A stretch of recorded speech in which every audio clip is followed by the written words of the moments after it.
Hey there, and welcome to the Contentment Creator Podcast, the podcast designed especially for creative entrepreneurs just like you who are committed to a beautiful life that's rooted in courage and contentment, and that's blooming with creativity and prosperity.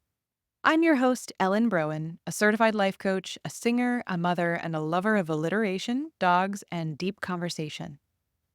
This podcast is designed to become part of your daily routine to help you, fellow contentment creator, dig deep to clarify your life vision, catalyze your creative flow, and fuel your entrepreneurial fire in just a few inspiring minutes each day. Each episode will focus on how it truly is possible for you to be and have all that you desire through leveraging creative and courageous perspectives and practices. Please follow and rate this show on whatever podcast app you listen on, so you never miss a day, and join me in my mission to help a world full of content creators become a world of contentment creators. Each Tuesday, we'll talk about creativity, and today's episode is all about the magic of staying unattached and committed at the same time. I know you're no stranger to the magical, often messy intersection of creativity and business, the space where your entrepreneurial self and your creative self meet, dance, and sometimes bicker like siblings on a road trip. Entrepreneurship is inherently creative.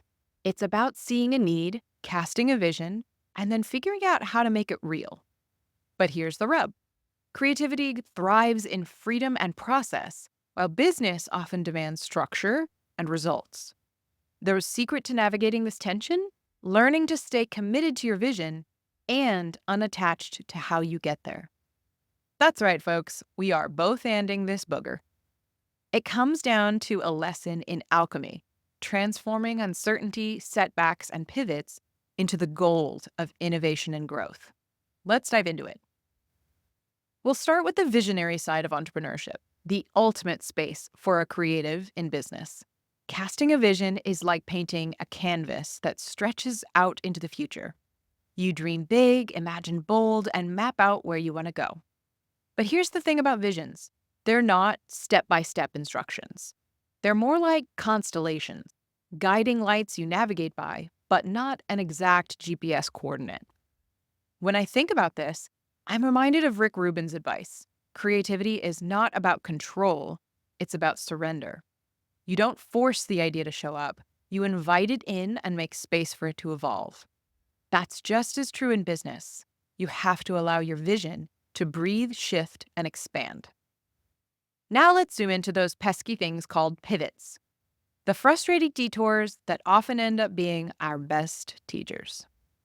Imagine you're hiking a trail toward a mountain peak. Halfway up, you lose track of the trail. You could give up and sit there, bemoaning the loss of the path you planned on traveling.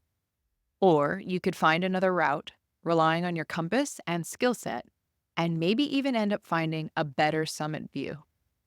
Staying unattached to the how allows you to pivot without losing your momentum. This doesn't mean abandoning your vision. It means being flexible enough to adapt while holding on to your ultimate goal. Think of some of the most innovative entrepreneurs. Many of them didn't arrive at success the way they first imagined. Take Sarah Blakely, who started Spanx with a vision of creating more comfortable shapewear. Her journey involved countless pivots, from product design to production to marketing strategy. But what stayed constant for her was her commitment to solving a problem for her customers. And because of her resilience and ability to pivot effectively, she created a billion with a B dollar company. Now here's where the real alchemy happens, turning setbacks into opportunities for innovation. Creativity and failure are inseparable dance partners. If you're not failing, you're probably not creating. But here's the good news. Failure is just feedback. It's like the universe nudging you to refine your approach. When you stop seeing setbacks as dead ends and start seeing them as data, you unlock the ability to innovate. I love Elizabeth Gilbert's perspective here. Treat your creativity like a curious, playful companion, not a tortured genius. When a project doesn't work, ask, what can we try next? Instead of, why did I fail? That shift in mindset alone creates space for new ideas to emerge. This brings us to the heart of today's episode: staying unattached. Detachment doesn't have to mean apathy or lack of commitment. To me, it means trusting the process enough to let go of the exact picture you have in your head. Think of your business like sculpting a statue from a block of marble. You start with a vision of what you want to create, but as you chip away, the stone itself begins to reveal its shape and character. If you hold too rigidly to your original plan, you might miss the natural beauty emerging before you or even cause a crack. But if you work with the stone, letting it guide you while still applying your skill and intention, you end up with something even better than you imagined. Staying unattached is ultimately about staying committed to the act of sculpting while being open to the shape your vision takes in the process. So let's polish this episode off with some practical takeaways. You've got the vision, the tools, and the courage to commit. So here are a few finishing touches to stay unattached in your creative entrepreneurship. Number one, check your ego. Your business isn't a reflection of your self-worth. It's a reflection of your willingness to get creative and experiment. Just because things suck sometimes doesn't in any way, shape, or form mean that you suck. Number two, celebrate the process. Measure success not just by outcomes, but by who you are becoming. Focus on how you show up and stay true to your values, like we talked about in yesterday's episode, all about embodying your core values. Number three, stay curious.